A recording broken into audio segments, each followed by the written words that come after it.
So, a very good evening, everybody, and a very warm welcome to our Lyceum Evening.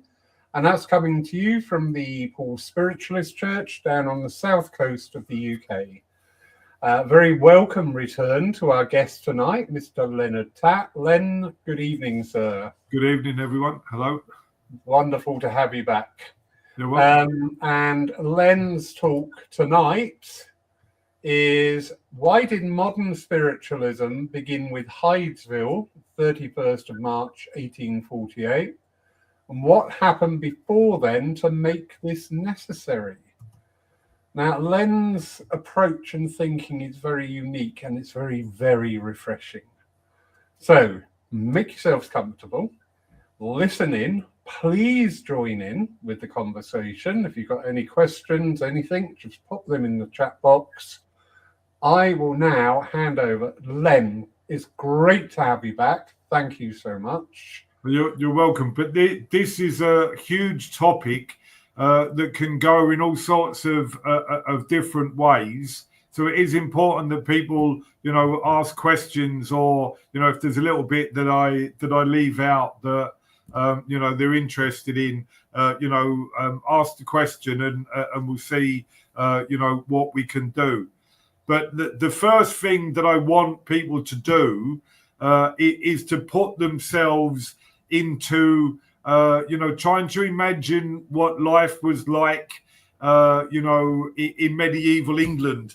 And I'll talk mostly about England because I don't know too much about other places. And of course, what we're talking about in medieval England is very, very pertinent with the religiously persecuted going to America, which then started, the whole spiritualist movement there with, the Quakers, the Shakers, and then, the rappings and tappings at Hydesville. But the rappings and tappings at Hydesville were nothing new. The Wesley brothers, in their house, I always forget the name of the village, but the Wesley brothers at the beginning of their spiritual work had all these raps and taps that were going on, and they asked for them to stop because they said, we're convinced that you're there, but what we want is to grow spiritually and help especially the poor and the confused, the religiously confused. And there was all sorts of reasons why they were religiously confused, at the time. But then from the Wesley brothers' early encounter with the spirit world, we then had the Methodist movement that, that in some ways you could call happy Anglicans. They brought all sorts of of laughter and joy into, religious services, and also used to go all over the country and would find places to, to stand and talk inspirationally to attract people because of people's need for God and people's need for, to realize that they were part of something, much, much bigger than themselves. But the Wesley brothers were on the other side of what really was, a very big change in philosophy and thinking, in this country, which resulted in spiritualism very much being squashed and being almost outlawed from people's thinking. And the reason for that is quite complex. But if you went back to the medieval mind, so if we went sort of 12th, 13th, 14th centuries in England, where and Scotland and Ireland, in Britain, shall we say, you very much had a very uneducated rural population whose center of life was the church. And you had this whole philosophy of life and living, which didn't, connected them to the church, but the church connected them to the supernatural and to miracles. So much so that absolutely everything that happened to them was identified as the will of God. And one of the problems with it being identified with the will of God is because we tend to read that backwards. Something happens, oh, that was the will of God. And we can see that in the modern world. We have a very famous politician who escaped an assassin's bullet, and the belief is that God saved me from the assassin's bullet because I meant to change the world, and etc. And that, for me, very much is a reading backwards into what has happened and putting your own thinking, faith, your own beliefs onto it, that then colours absolutely everything. And I'm a great believer in this idea of filters, that what we've had very much filters all of our experience. And we'll see this, in all sorts of ways, with mediumship. But that centre of the life, which was the church, ruled absolutely everything. So if there was a thunderstorm, the belief was, you can see this even going back a lot, further back than that a thunderstorm was the anger, God showing his anger and God showing his wrath, that God had, somehow been displeased. And one of the things that they used to do when there was a thunderstorm in the local area was church bells would be rung. So we would ring church bells, and we would, try and, banish this thunderstorm from our local area. And then the whole idea of the Mass was this whole idea of getting God on our side, that this great miracle of the resurrection of Jesus had happened, and that through that miracle, God was now right with the world. So if we... it's not just a reenactment. The idea was, this lovely Greek word amnesis, that we're actually there present when the sacrifice of Christ on the cross happened, and that it's not reenacted, but it is present again in our lives. And that sacrifice, puts God right with the world and us right with God, and everything, is okay again. And during the Mass, this miracle happens where, the water, the bread and, and wine are changed into the body and blood of Christ. And the Catholic idea of that transubstantiation was firmly believed, to literally make, Christ present in the Mass. Now, we could go into the Thomistic, idea of us changing, our focal point, so that we realize God is at the center of everything, and the Eucharist just then becomes, this focal point. And this became argued about in all sorts of ways. Was it really a focal point, or was it really the body and blood of Christ? So much so that there were people who claimed that, they'd experienced Eucharistic miracles.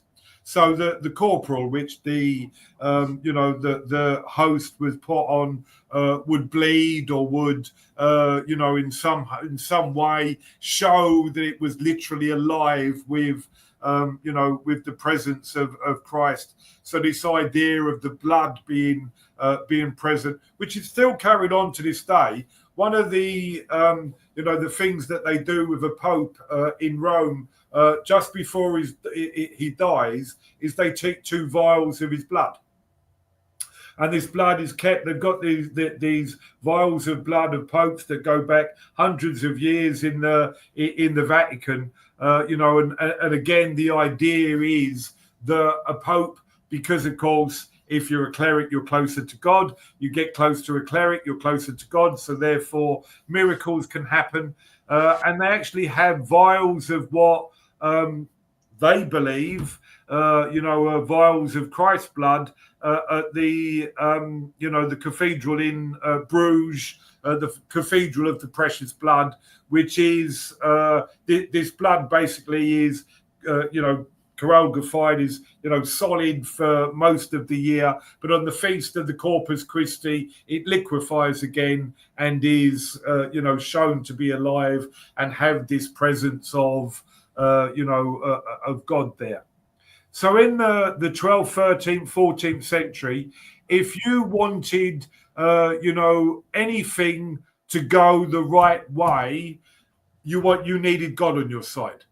So the harvest, what we would do if you had, a field where you wanted to grow, a really good harvest next year, you would make sure that you put some wafers of consecrated bread from the Mass in that field. And that, of course, meant that the field now had, God in it. And, with God in your field, your crop is sure to be, to bloom and to be abundant. And that, the idea of using this, piece of God, shall we say, was so predominant that people believed that if you ate it, you wouldn't suffer any physical illness whatsoever, and that you would, not just prosper after you died, but you would prosper, before you died. And so you also had, things like, holy water, shall we say. So a priest, for water to become holy, just says a few words, a formula, if you like. Those words are said, the sign of the cross is made over the water, and the water now is holy. And wherever you put that water then becomes, another agent of God's power in the world that will either cure you of your sickness or cure you of any, problem that might be manifesting itself. Because if there was any manifestation of a problem, it was, of course, because of something that was not God that had got in there, and that had, there was then a need to banish from your environment. So again, if you look, outside churches, you'll see, gargoyles and all sorts of, paraphernalia, stone statues, and all sorts of things, really. Some of them are actually quite artistically beautiful, but they're there to ward off evil, to ward off evil spirits. Now, this is quite, contrary to, to the real teaching of Christianity, because if you believe in two gods, a good God and a bad God, you're now into Manichaeism, which is, the good God and the devil, and that Christ had died for, for God to defeat the devil once and for all. But that thinking is still, very, very dominant, in the world. And it's something that sometimes we see, leveled against spiritualism, this idea of the demonic. Well, a demon is basically something that is not God. So all it means, it's very arbitrary term. It neither means good or bad. It's something that's not God, but God is what's pure, what's, noblest, in creation. And as we were talking of, when we talked about our ideas of God, I was talking about how God is that creative process, that God is awareness coming into consciousness. But you also had this whole idea that if the environment reflected that idea of, these two gods, the good God and the bad God, and that if you got God on your side, you would have abundance, was also then reflected in the body. So the body, which it was believed had four humours. So we're looking at a time when, there wasn't much medical knowledge. If you did have any sort of illness or, any sort of condition, mental illnesses would have just totally been taboo. They were always the devil. It was always evil spirits or, some other force that had got in other than God. Because God was good and God was pure. Anything not pure was of the devil. And these four humours, were affected or influenced by God, but they were also, influenced by the stars and the planets. So, I mean, if you think of the idea, of sin, which is a very, very, very dominant Christian belief, still is. If you went back to ancient Babylon, sin is the name of the moon. Sin ruled by the moon, which is why we get the idea of lunatics and lunacy. So the moon is, a reflection of, the evil one or the dark side, because all that's dark comes out in the night, doesn't it? And we have this idea of the darkness, being ruled by the moon, ruled by sin, because all of our unclean urges, if you like, come up, at that time of day, and our pure ones like work and community or whatever are always done in the light. But these four humours in the body, and when I start on this, I've got to remember them and get my brain back, into gear. You've got the blood, you've got the phlegm, you've got the breath, and I've always forget the fourth one, but forgive me for that. Well, it's not too important, but suffice it to say that these were ruled by all of these movements of the planets and movements of the environment that you lived in. We'll come to that a little bit more, because this becomes very, very important, especially in the 15th, 16th century, probably up into the 17th century. And there are huge, important reasons for that. But the other way that you could, help your body was by getting the saints on your side. And there was a whole selection of different saints that you could call on for different sorts of reasons. Some of these we even know to this day. You've got St. Christopher, who is the patron saint of journeys. You've got St. Jude, who is the patron saint of lost things. The reason for that, there were two of the 12 apostles were called Judas. Only one was the apostle that that gave Jesus away to the authorities. The other one gets forgotten about, so he becomes the patron saint of of lost things, who you could call upon to help you find whatever it was that you had lost. And if you could get one of these saints on your side, they all could help with a particular type of condition or ailment. There's one that they still, carry on to this day, St. Blaise.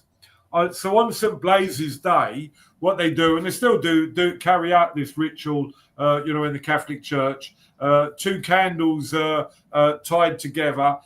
They're held by someone's throat. They call on St. Blaise to come and, help with whatever throat condition, that the person had. But if you got St. Blaise on your side, you would never have any problem with your throat, in whatever form that may take, for the rest of your life. And this started to become, quite superstitious and quite silly at times.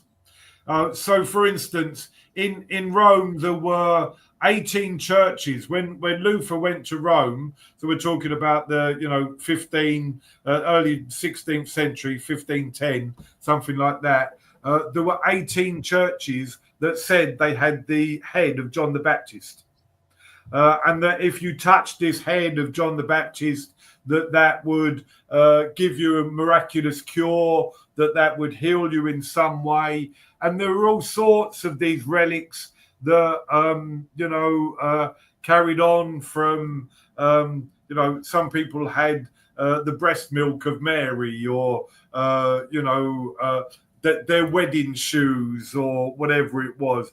And the relics of saints were, just as important. You even had a category of relics. So first class relics was something that a saint had touched, and if a saint had touched it, then it was holy. And a saint proved that they were a saint because by the time they got to heaven, they were now able to work miraculous cures on earth.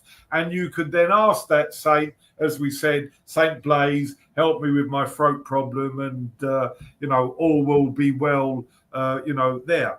And this was one of the things that Luther actually fought against, because it just became, a money-making scam, and he even called it a money-making scam, because what was basically going on in all sorts of places, because the saints didn't just look after your health before you died; they looked after your health after you died, and the Mass didn't just look after your health before you died; it looked after your health after you died.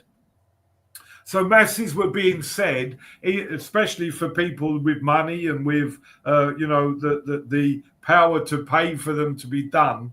The endless masses were said for the benefit of that soul that had died, because you really didn't know what happened after life.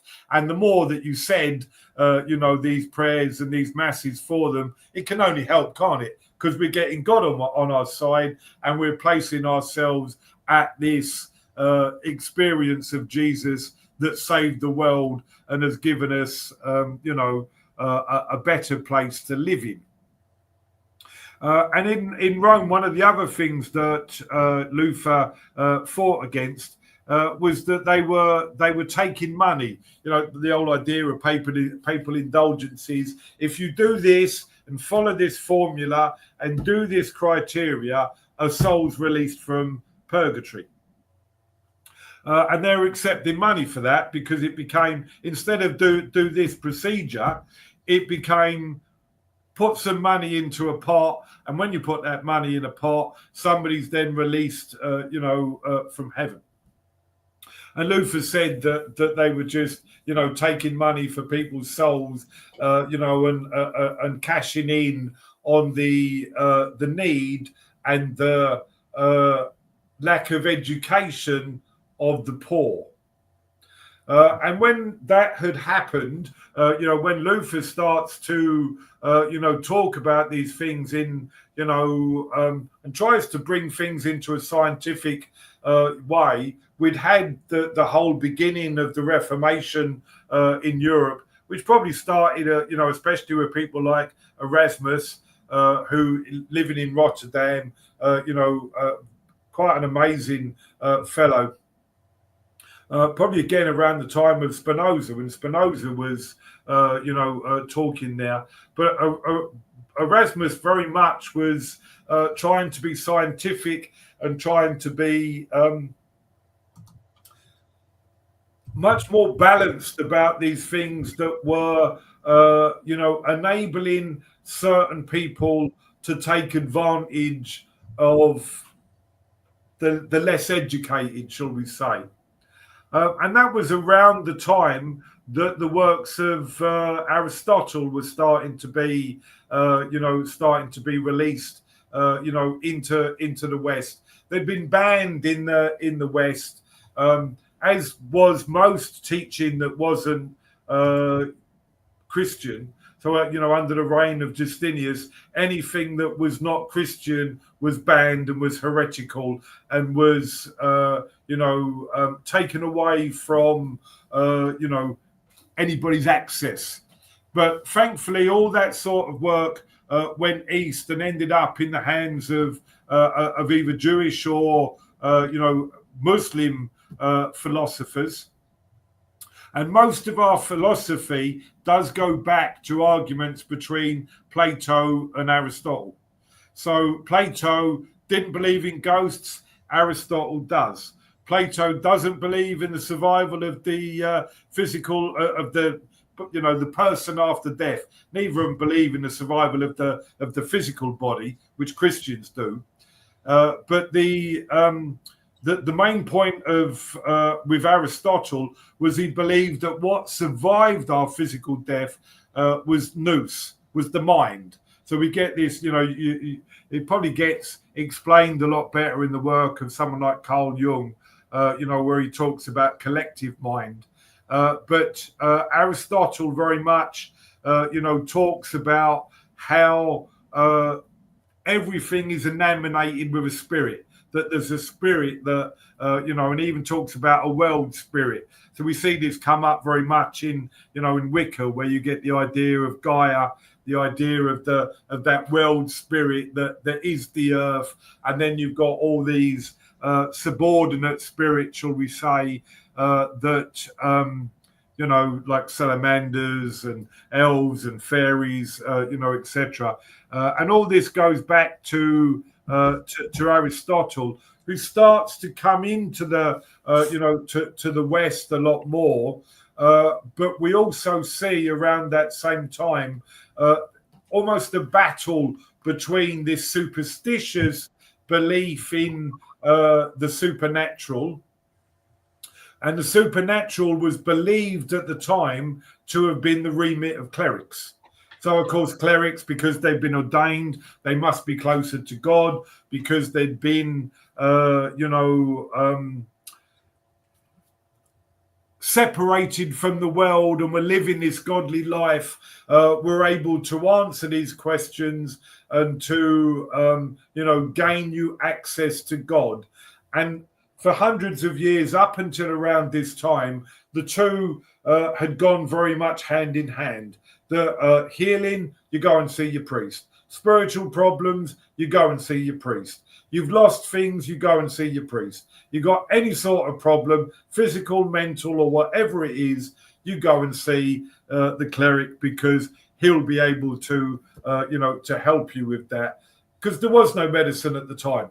Medicine, was very much in its infancy. Again, in Justinian's time, when all these, teachings were taught, the baby was very much thrown out with the bathwater, and even, the works of Galen, which is still the basis of, our anatomy and physiology and our medical practices, Hippocrates, so the Hippocratic oath, which doctors take. All of that was thrown out with, these other useful Aristotelian teaching, and they start to come back in, around the time of Luther, just before then, and you almost get this flourishing of science. So around the time of the 16th century, you get, people like Francis Bacon. A little bit later, you get Francis Bacon is the father of deductive sciences. And the Protestants very much, one of their watchwords is, there is no such thing as miracles. And all they were interested in was the word of God, which you can find in the Bible, which is very, very interesting, seeing as there are untold miracles in the Bible and untold stories of mediumship and prophecy and, all sorts of things that you could link with the supernatural. No less Jesus, because again, it's a very, very supernatural story. But the Protestant idea was that was the final miracle, that was the final revelation. There will not be any miracles again. And because of this flourishing, of science around, around this time, you then get this link with clericalism and the scientific forms of supernatural divination and endeavor. So we see things like astrology around that time become very much, very, very popular. And in fact, in the middle of the 16th century, so around the time of Elizabeth I, almanacs, so your pocket astrology book, they would have been bigger sellers than the Bible. And everybody carried them. They would have been absolutely everywhere, and anybody that was interested in medical science would have used one of these almanacs, because these four humours, the blood, the phlegm, etc. One of the remedies of curing any illness was bloodletting. Well, if you're going to, cut yourself and let out some blood, when do you do it? Stars will tell you. And they used to use these, almanacs, for that reason. again, astrology had somewhat been squashed. Astrology, which would have started with the Chaldeans, so in Persia, modern day Iran, and very much, grew up there, and is depicted really in, the idea of the Magi, the wise men that follow a star to go and find where this infant's been born. So it's almost like horror astrology in reverse, and they go and and find where Jesus was born. But we're not allowed to say that's astrology, even though they followed a star. But one of the interesting things about Chaldea, Persia, Babylon, because there was lots of these ancient civilizations like the Medes and the Assyrians that conquered and took over this land. That was where we got the idea of angels from. And we still have, Babylonian words in our language, like the word paradise. That's a Babylonian word, and comes or crept into this country first with the Jews from their Babylonian captivity, so 571, around the time of Jeremiah, 571 BC. After the collapse of the Jewish temple, and then its sacking in 586, they all go into captivity. When I say all, the powerful, the rich, anyone who's anyone is taken into captivity in Babylon, and they come back with this idea of angels and of life after death. And you get very much around that time, you begin to get this flourishing of Jewish mysticism, which is very much linked to the Kabbalah and still flourishes to this day. The whole idea of macabre spiritualism. You read this very much in Elijah with the chariot that goes to heaven, and Elijah's seen on a chariot going to heaven, which is Jewish mysticism, and that was a metaphor for his mediumship, for his his going off into heaven and roaming the heavenly realms, a little bit like Swedenborg, but many years before. But when the scientific discovery starts, flourishing in this country, you get people like John Dee. John Dee is very much Queen Elizabeth I's astrologer, and so she consults him for things like when should I be crowned? When to go into battle. A little bit like, in the Roman days, what they used to do in Roman days with augury or whatever. That's why you had somewhere like the Pantheon in Rome, the Parthenon in Athens. But basically the Pantheon is it's a dome with a big hole in the middle of it. And to go into battle, you let pigeons off. And whichever way they fly across this dome tells you whether you should go into battle or whether you shouldn't go into battle or not. But like absolutely anything, this can be manipulated. A little bit like the oracle at Delphi could be, manipulated. And one of the interesting things about the oracle at Delphi, when you go there, it's absolutely fascinating place. And people would travel from all over the world to consult the Sibyls. And there was one who was, chief priestess, if you like. And they basically used to sit her on volcanic holes where all these fumes would come up, and they would basically drug her, and she could then tell them their future, but in such a way as to be so vague that you had to interpret it yourself. It's a little bit like reading Nostradamus. Somebody actually said to me the other day, why did Nostradamus not get condemned by the church? And the answer is, nobody ever knew what the hell he was talking about. But Nostradamus used to take nutmeg, which is a hallucinogenic. And I mean, they've taken out the hallucinogenic properties of it now, but that was why he used to get his, his prophecies was because of nutmeg and its hallucinogenic powers. But around the time of Elizabeth I, in Spain, you've got a very Catholic kingdom.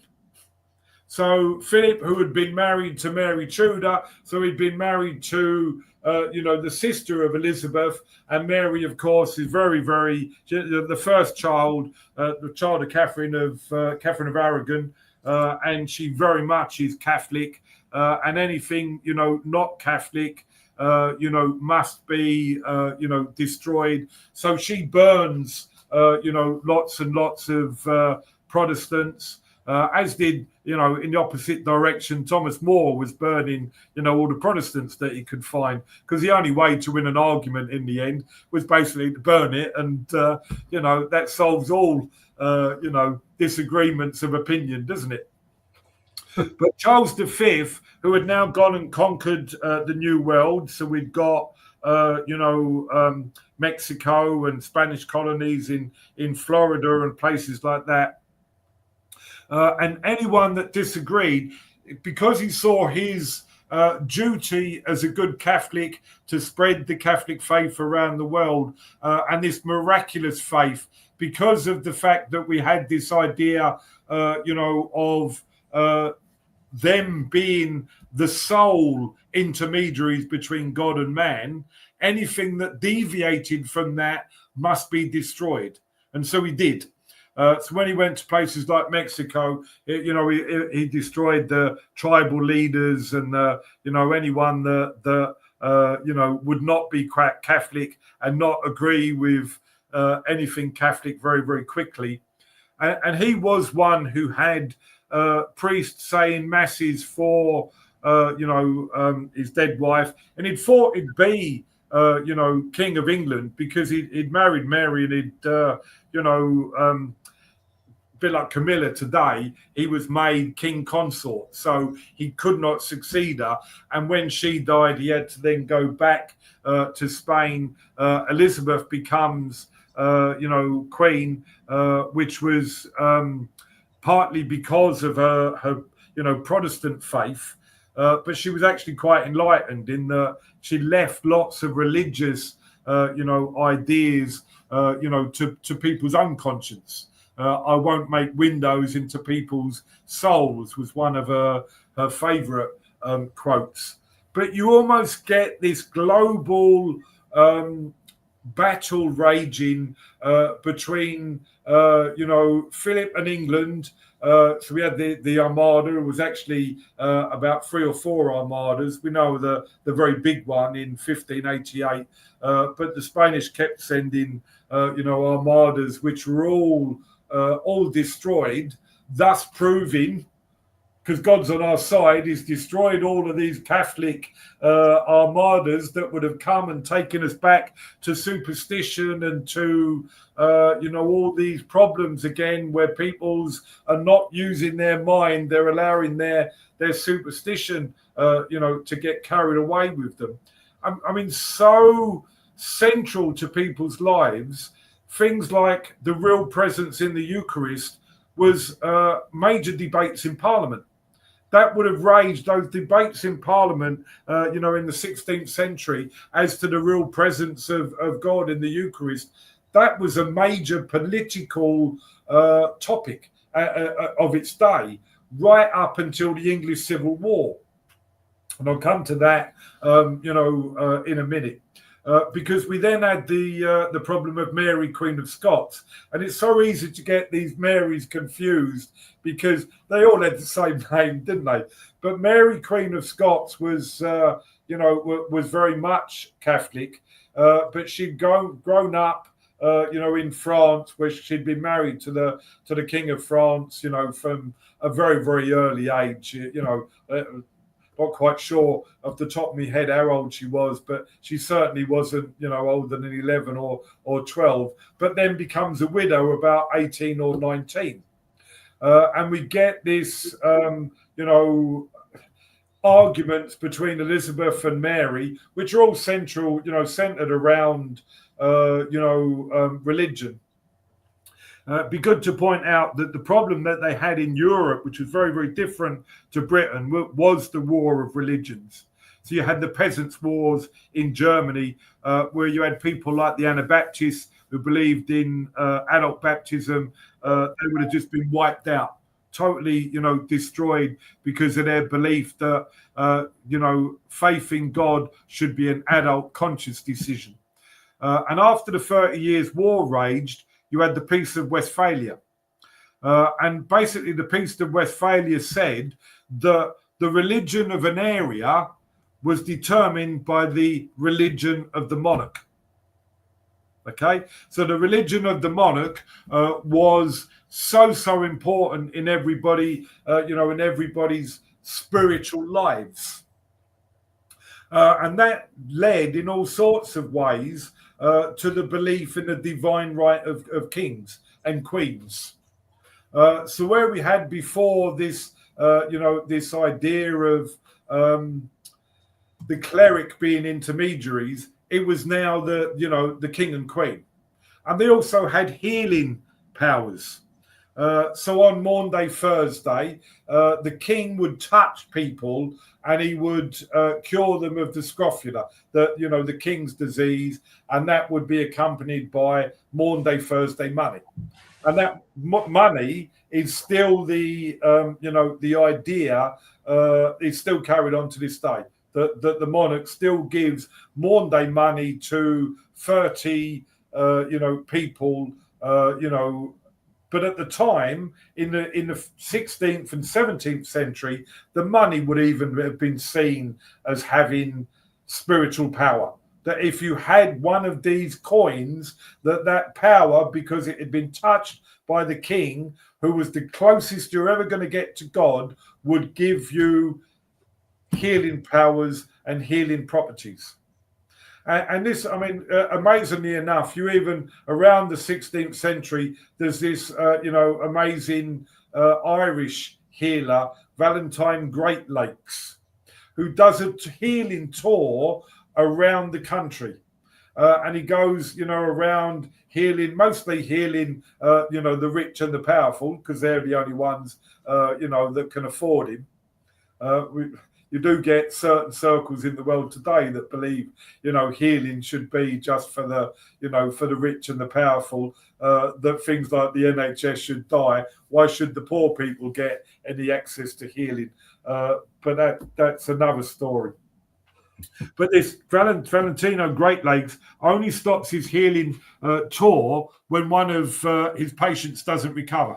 And he's beside himself, because whatever it is, hasn't worked that one time, but all the other times it had worked, but he then goes back to Ireland, so there was mediumship and visiting mediums on these shores, long before the Fox sisters. And what happened, around the time of the death of Mary, Queen of Scots, you had the conspiracies and all that, that went on at the time. But it basically made her son king of both Scotland and England. And you have this strange, thing that goes on. It still goes on even to this day. That whilst he's James the First of England, but the Sixth of Scotland. When the monarch is in Scotland, they're Calvinist, because the religion of Scotland is a different religion to the religion of England. But one of the things about James was he believed himself to be a scientist. So we get the birth of the Royal Society, grows up at the time. You'll get things like the Astronomical Society. So places like Greenwich, where you've got the observatory and all that, they're begun. But he very much was against anything not Protestant. Now, the difference between the Calvinist, belief and the Catholic belief, Catholics believe that it's the Catholics that survive. Calvinists believe that it's a select body of people that survive, and it's quite hard to know who they are. But often the popular belief is that they're either the rich or the powerful, because again, if we looked at how God is bestowing his blessings, it's these blessings that show that you're favored by God. So therefore, not only are you blessed in this life, you'll be blessed in the next life. And this belief still goes on to this day, in certain circles.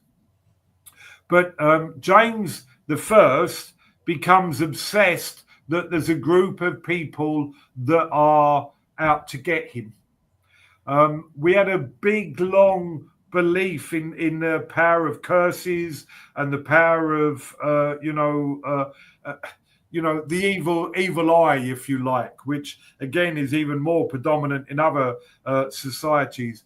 But James the First had been orphaned at a very early age. I think he was about 9 months old when his mum dies and he becomes king. His uncle has to look after him.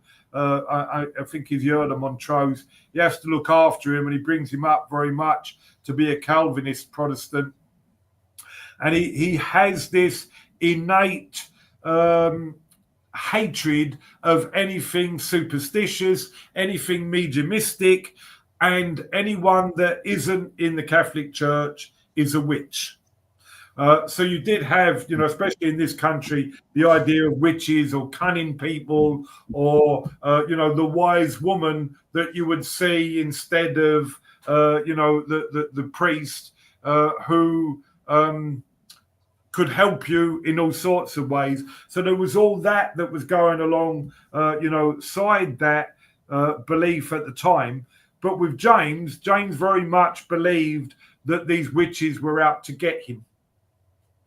And he goes to pick up his bride, from Norway, and there's a storm that rages at sea, which he believes, because there was actually a group of witches, a coven that had met at the time, and he believes that this coven had cast a spell to make that storm rage, which then, was out to kill him. And he was lucky to survive, but he only survived because he was God's chosen, and he was chosen because he had to destroy witchcraft, and he had to destroy anything that wasn't scientific, that wasn't reason-based. And he writes this book called Demonology. So he writes this book. So the King James Bible, he starts around the turn of the 17th century, so about 1601, 1603. Again, you get the Witch of Endor and all that's very much predominant in the King James Bible. The advice against consulting witches, when Saul consults Solomon, who's dead, and comes back and recognizes that he's been called from beyond the grave, which is actually quite a wonderful story because, again, it's a story of mediumship. But the predominant thing for James was, no, you're not meant to do this. So he writes this book called Demonology, which weirdly still has a great deal of power today, in which he says that anything that is not of Jesus, is not of the cult, is occult. So if you're not of the cult of Jesus, you are outside that cult, so occult. And that still is very predominant to this day, where people think, if you're consulting the the spirit world, that it must be evil because that's what it says in this book, Demonology, even though they don't know where it comes from.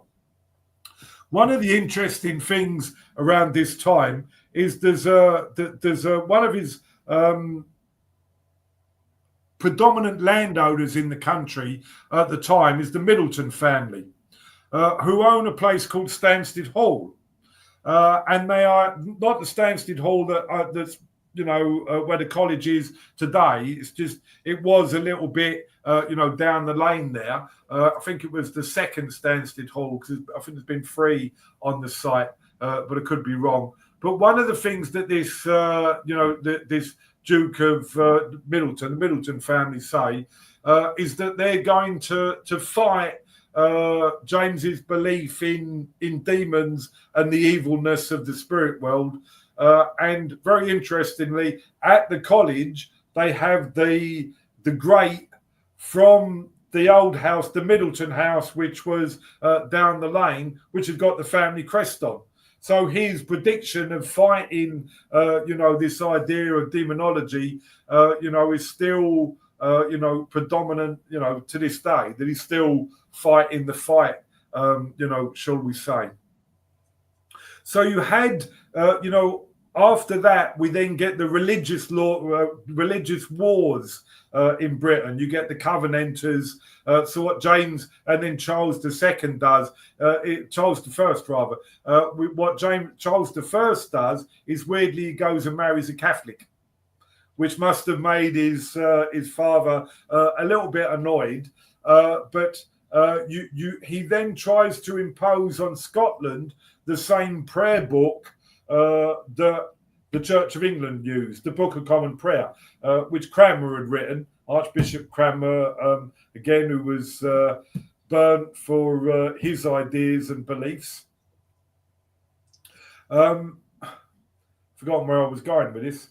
But from there, because there's all sorts of splinters that start to happen around the English Civil War, which the Scots beat Charles I, and he has to go to Parliament and ask for more money to fight another war. But the Parliament, the English Parliament, is even more full of hardline, Bible only, science only, reason only type of people, the Puritans, of which Thomas Cromwell was very much one.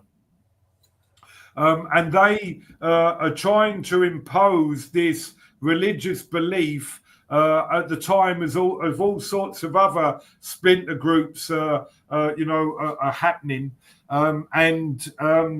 You've got the millenarists that believe, that this is the end time, that the English civil wars are the end times, that everything is pointing to the coming of Jesus again.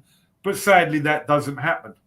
So what do? They go and get a boat and they sail off to America and escape this country because it's descended into chaos. And there is all sorts of chaos, around that time, and lots of it, religious chaos. The Puritans and at the time, Catholicism isn't predominant, or even active very much in England and Wales. It's retreated to the continent, comes back in about the 1780s, something like that. So they're very much Protestant sects that are all warring and fighting.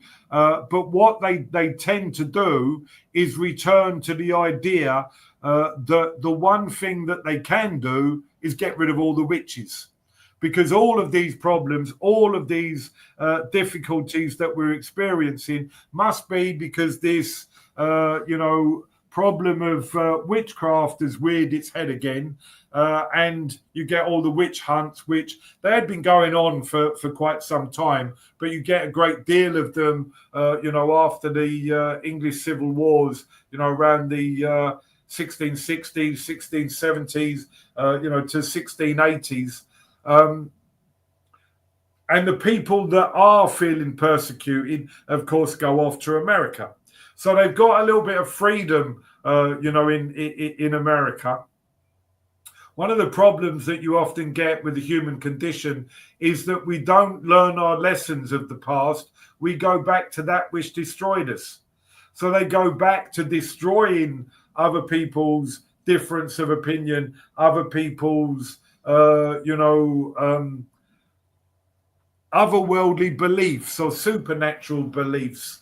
And then you do slowly start to get, Catholicism, come back into Britain. But one of the benefits of the freedom that America gave these religious people was the freedom to explore religion, to seek the truth. And there were lots of early groups that used to call themselves truth seekers.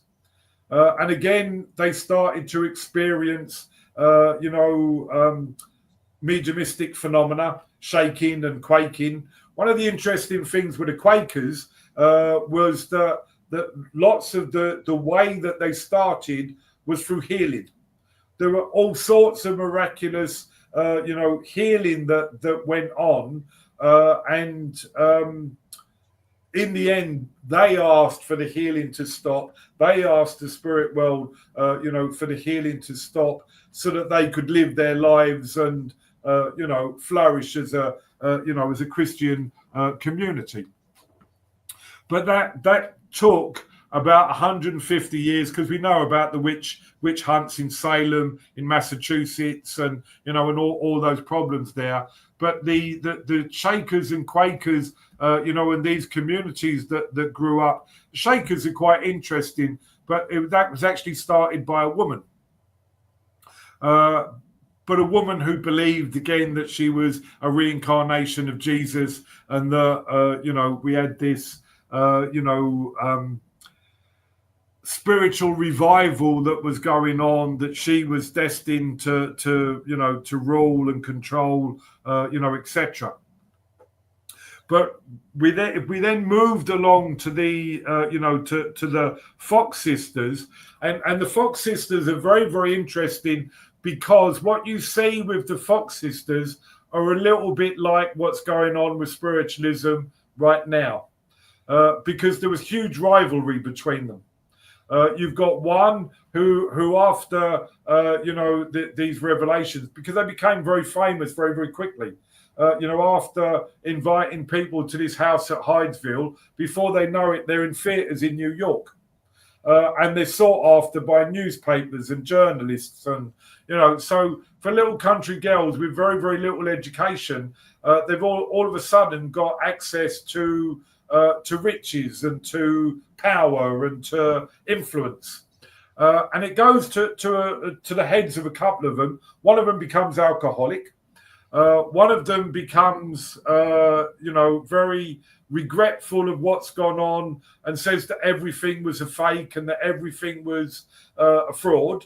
But the other one, I always forget the names of which one's which, so please forgive me for that. But the other one, carries on practicing her mediumship, to her death.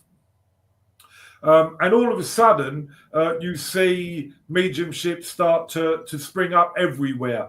It's a little bit like inventions. Inventions don't just spring up in one place, they spring up in loads of places. And then human behavior being what it is, we identify one person and say it was him or her. And that's what happens. You then get people like Mrs. Hayden coming to Britain. But there'd been a great deal of, mediumship that had gone on in this country, for generations. It was just since, James I and up until Mrs. Hayden, it had very much gone underground, or had called itself by a different name. Whether that name was a wizard, a cunning woman, a wise woman, or whatever. Because in the Middle Ages, these wise women that knew all the herbs and all the remedies for whatever you had, the church believed that they were given, but that those remedies by something demonic, so therefore, outside of their control. So lots of this animosity that you see is because of the fact that you've got the Catholic Church, who believe that they have the sole access to God by divine right, saying it's not us, it's them, it's the wizards, it's the necromancers, which is what they used to call, mediums back in the, in the medieval ages. It's not us, it's them. And you've got a very underground movement, of mediumship and, all its practices that seem to flourish underground after, James's book, and then come to the surface again, around the time of, the Fox sisters.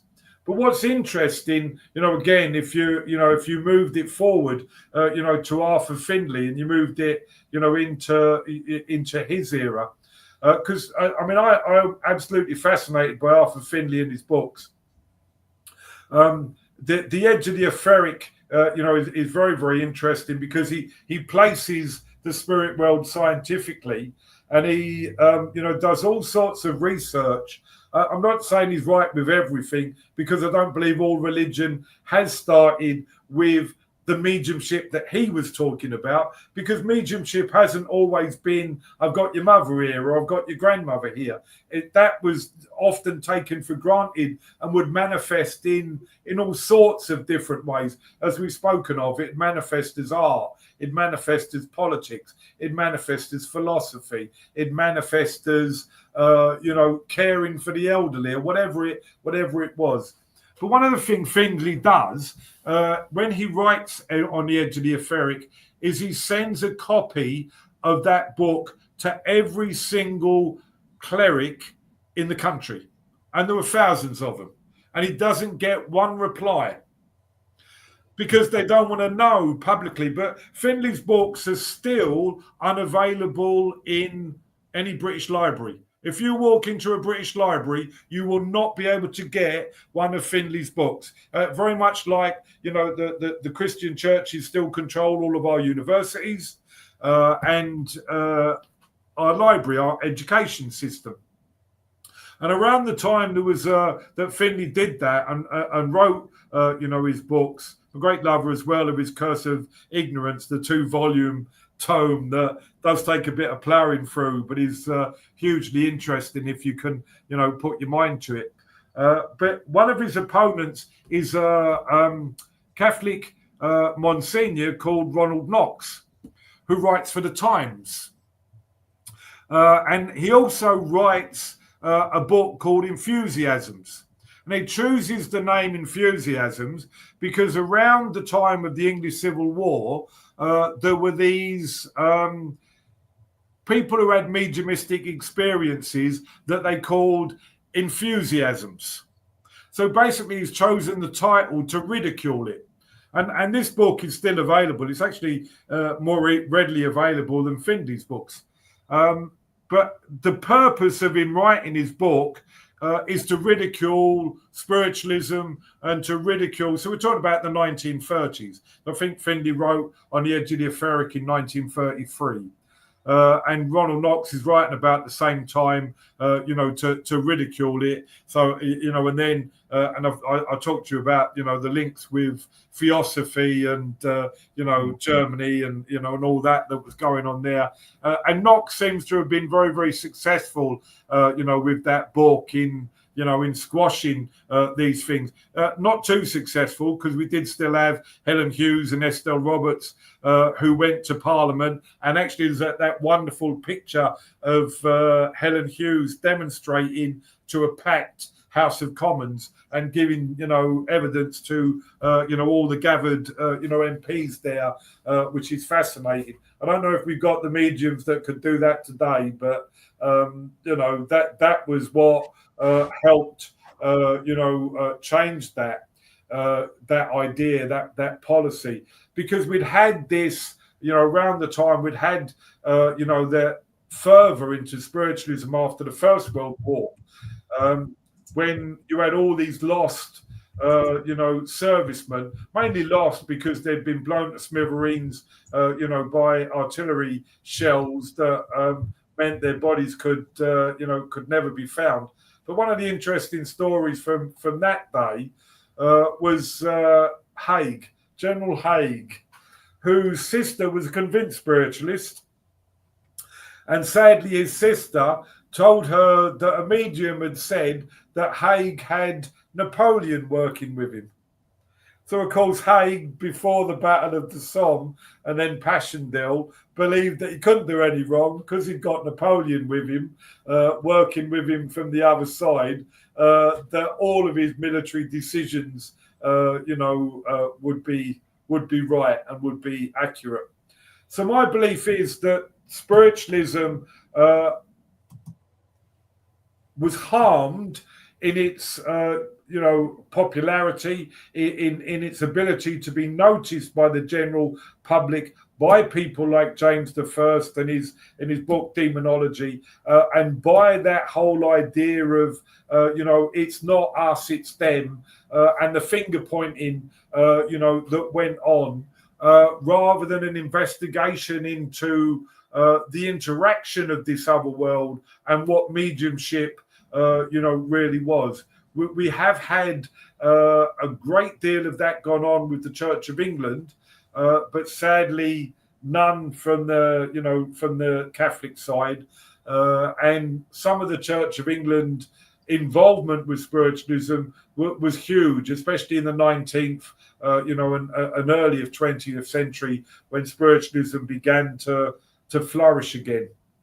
I'm sure there's a whole deal of that I've rushed through, missed or forgotten, but I'm hoping you get the gist of that. That there was this again, the idea of the divine right of kings. That kings believed that they were God's chosen, so therefore we didn't need any other mediums; we had them. And spiritualism suffered from that for and still does. Because it's a bit like a meme. These sorts of things are in people's consciousness, but they don't know where they've come from and they don't know why, but we can't question it because that's what everybody thinks, isn't it? Yeah. Rather than actually go and investigate. So have you got any questions? Let me turn the light on because I'm getting very dark in here. I'm doing the same, mate. This is not on. I'm not having a seance. But has anybody got any questions about that? One of the people I forgot to mention that was hugely influential in this story was on Cardinal Wolsey, who was a great and firm believer in astrology. And he took an astrologer with him wherever he went. So this little butcher's boy from Ipswich, he believed that he saw his rise to the cardinal, to be a cardinal of Rome, was all there in the stars. Yeah. Fascinating. So, like Len says, anybody out there who's got any questions, please just add them into the chat box there, or any comments. Absolutely fascinating tonight, Len. You've taken us on quite the historical journey, but so interesting. And it makes a great deal of sense when, because people often will condemn spiritualism before they have any knowledge. So, I mean, that's why it's very, very important to continue to champion spiritualism as a science, because of the need for this scientific, this level-headed approach, because there are still all sorts of superstitious practices that at times creep into spiritualism that are of neither use or warrant. So we have to guard against that, just as much as we have to guard against, false and fraudulent mediumship. Yeah.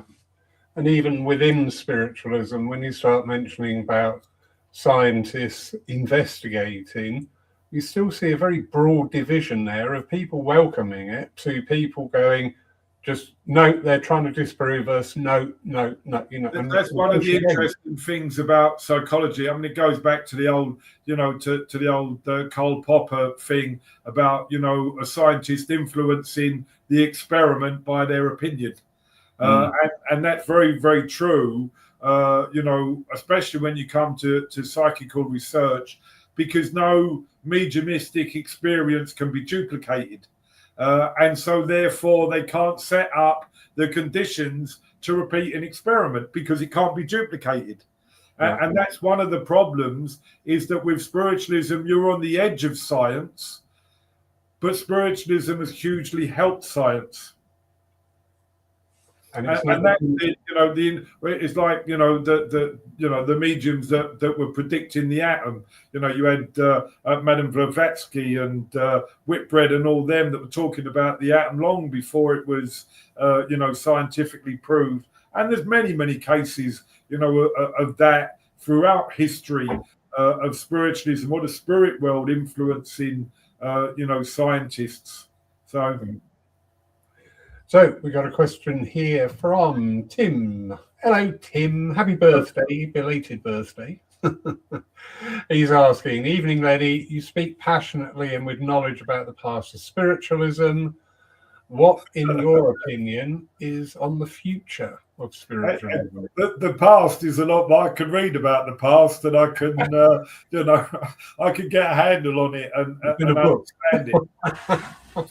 I'm a great believer in that there'll always be a spiritualism, but that it's evolving. I mean, physical mediumship is a very big case in point in that it's very, very different now than it was 70, or even, when I came in, when you still had people like, Gordon Higginson demonstrating amazing physical mediumship. I believe it still needs to evolve because it will not stand still.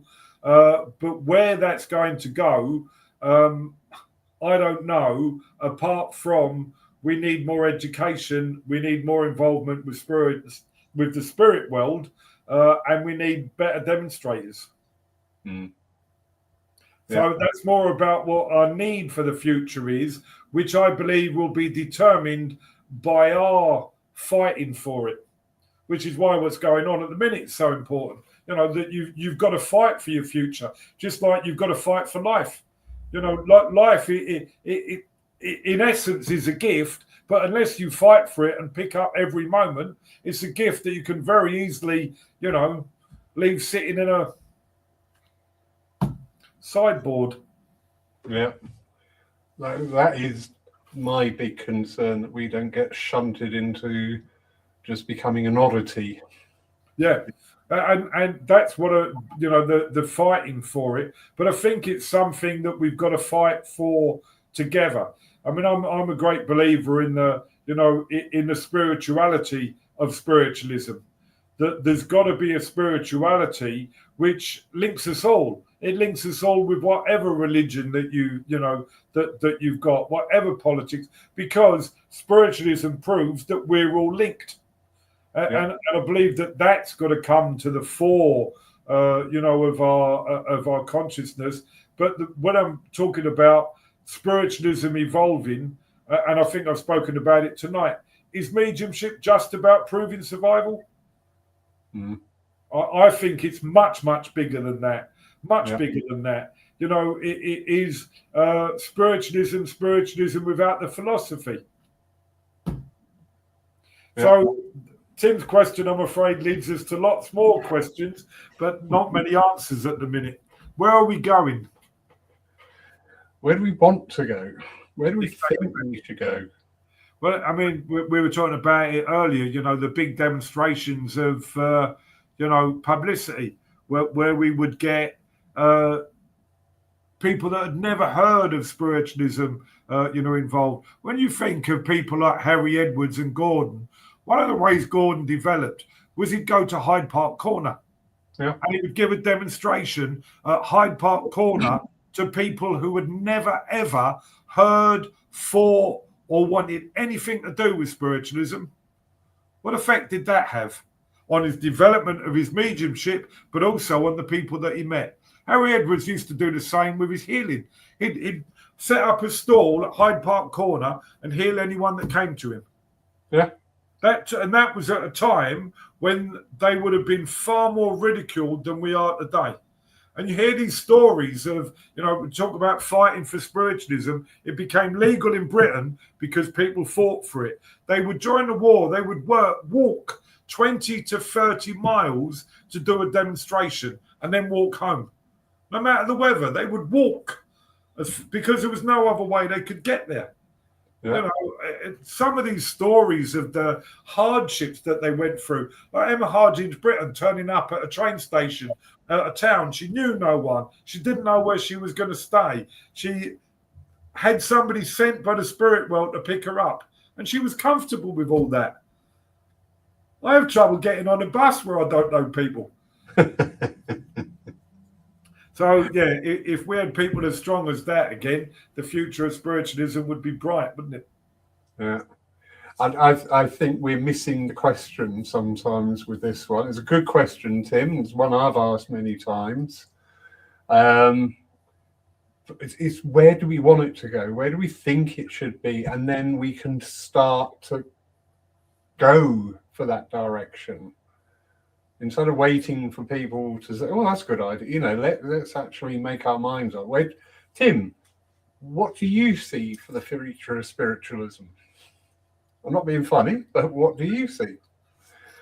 A couple of comments here. Jan, problem with science has become its own religion with its own bias. Very true. Yeah. And yet another problem. But how spiritual have we become if we can't sit round a table and be comfortable with a difference of opinion? Yeah. And that's the problem today, is that we can't sit around a table and be comfortable with a difference of opinion. So what if somebody doesn't agree with me? Tell me your viewpoint and I'll grow from it. Yeah, exactly. And also, you know, we've had some dealings. We've got a mutual friend who's studying spiritualism, and there's a very open and very candid approach to things, which is really refreshing. Yeah. So, yeah, there will be scientists who do not want to look into our side of things, as there are spiritualists who don't want to look into the sciences side. Absolutely fine. You know, we're over 21. Happy days. But we're now also into the psychology of the human personality. You know, the opinions are formed before an investigation rather than the other way around. You know, and if opinions are formed before an investigation, it's not science. Yeah. Correct. Stephen Mager. He highlights something. And he says there's not a single course on the philosophy of spiritualism at the college. That tells the world we don't care about it. Listening to you, I'm inspired, but there's nowhere to turn. I do have a few things in the pipeline for that I'm hoping to do, but that's I'll have to you know, work them through before. But I think there's that call for philosophy at the AFC has been a long and a hard one. That there are even calls, you know, if you went back to the AGM of 100 years ago, there were times when motions were being put forward that mediumship should not be, you know, demonstrated at a divine service. That only philosophy should be given, and the motion was beaten. But again, as we were talking about, you know, how we see the future of spiritualism, the AFC is our college. We've got to fight for it. You know, it's there to serve us. That, you know, we've got to say what we want to see, and, you know, help it be seen. So Tim has come back. Well, as only said, I think we're in a period of change, but that change is dictated to us. So where does spiritualism go in the future? Where we spiritualists want to go? Yeah. And I think, you know, one of the big things with that is overcoming adversity and realizing that our life at times throws us some curveballs that we may think that we've gotten away from it or on a different track, but we're not. Yeah. It just brings us straight back in, because the spirit world will never, ever let you go. They won't. They don't. They can't. You know, because that's love, you know, which is at the heart of everything. And it is one of the biggest tools that we have, which sadly isn't used a great deal, is education. Yeah. And I don't mean endless workshops on how to beat the spirit world into giving you a better story. We touched on this before we went live, and you said about the sense of community, the spiritual community that was once there. And providing that atmosphere, that place, that understanding of spirituality, which leads to spiritualism. So our view of spiritualism is we talk to dead people. Yeah. That's a pretty narrow and... Very narrow. Yeah. You know, it's the easy option, isn't it? That, oh, what should we do tonight? Oh, let's have a demonstration of mediumship. It's the easy option rather than, oh, we'll have a, discussion group on the fifth principle. What does it mean? There's all sorts of things that you could do. Once you start exploring, you could come up with all of them. Loads of different things. Very true. Very true. Let's be creative and create a. Would we have a future if we don't encourage the young to come in? Yeah, I like that. This is a constant thing about, number one, we've got to get the young into our churches. I'm never keen on that because it's like, you've got to come to me. Well, actually, we could do with getting off our backsides and being like our predecessors and going out there. Number two, we've got to give the young something they want to listen to. Yep. Not beat them into, the endless diatribe about our, what do they call them? The predecessors. Oh, the name for them. The pioneers. Yeah. And comparing today's mediums to the mediumship of the pioneers. Now, I've started a bit of a upset online, and actually, I'm at that age now. I'm not bothered. But this continual attack on the standards of mediumship. Hang on, where's the encouragement? Where's the support? Where's the change? Because the spirit world changed with generation, time and time. Yet we seem to be wanting to root back in the past, and everything's got to be like that. Otherwise, it's no good. Well, actually, we've got to move forward. Yeah. And to do that, we've got to open up our minds. We've got to look at things, engage with things, and that which serves us great, and that which doesn't, just let it go. Stop making a big thing about it. Yeah, and there is that looking forward will take us to the future. I know I'm a great believer in the past, but we are standing on the shoulders of these pioneers. Yeah. But the problem that spiritualism has is that we've been in competition with other religions. The honest truth of it is we're not. We're not in competition with anyone. Mm-hmm. The biggest person that we fight is ourselves. All that's happening in the world is a reflection of what's going on within inside each and every one of us. So if I can calm the battle that goes on within me and not be threatened by someone's difference of opinion, difference of religion, the way they react to me, if I can find it in me to love them no matter what, then I'm starting to wake up to the spirituality that I was promised and the future that I hoped for. Yeah. And I will only find that where? If I get out there in the streets and start to live it. And I've been guilty as as anyone of at times not working with my mediumship as much as I could or should, or whatever the real metaphor is. But sometimes you're still working with it, even when you don't know that you are. No, exactly. And that's the point, is that we become so narrowly focused on. We've got to prove survival. Maybe mediumship is offering a comforting word or a hopeful gesture, or reaching out to someone that looks in need. Yeah.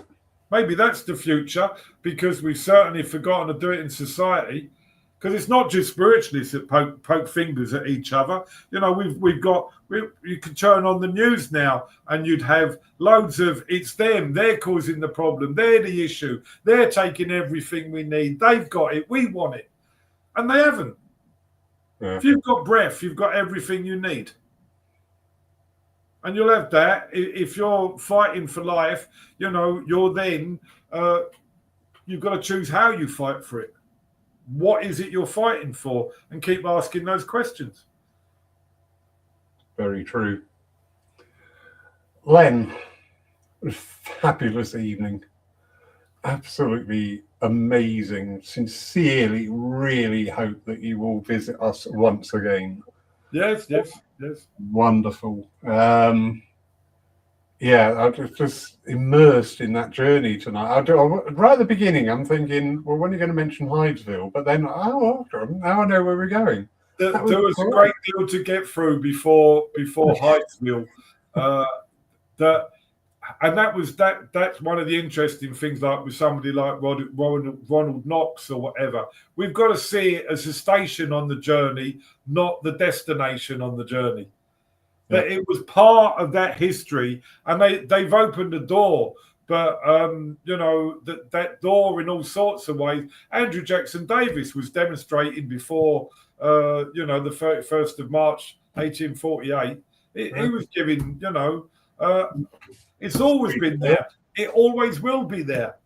Yeah. Swedenborg, he was the same. Swedenborg, and again, what an absolutely fascinating story. But do we believe everything that Swedenborg said? Yeah. So does our filter the experience we have of the afterlife and of the spirit world? It must do, because that's what mediumship is. So how do I change my experience of the afterlife and the spirit world? By changing my filter. Yeah. And I can make it spiritual by making me more spiritual. Clean the lens. I like that. Clean the lens. I realise the pun. Len, thank you. You're welcome. Absolutely amazing. Think of where the next one takes you, because there are all sorts of questions that rise from that that will come to people as they, because I've scratched the surface on some of those experiences, because you've got times when you'll confront people, it's like when you go for any sort of award with the SNU, one of the questions is, are you mad? Are you crazy? And you can get confronted by that, and do you question yourself and go, well, am I? Have I, whilst it's healthy to question yourself, experiencing the spirit world does not make you mad. You need someone to talk to about it, maybe, to help you understand it, and then you'll grow from the experience. And I think that's the same of, all sorts of things. But let's see what question we come up with for the next one, and I'll tell you also what I'm then working on. Definitely. Can't wait. Thank you, everybody, for being with us tonight. Please remember, due to the ongoing refurbishment, there will be no live service from Paul tomorrow online. We are only in-house, but we are looking at Tuesday for the works to continue. So fingers crossed we will be back on Sunday week. But in the meantime, on behalf of everybody here, thank you, Len. Everybody who's watched and joined in tonight, thank you. Those who will watch later on catch up, where were you? And those who listen on the podcast, you had some really good feedback from the podcast. People absolutely loved it. So yeah, absolutely. Thank you, everybody, and have a wonderful evening. You're welcome.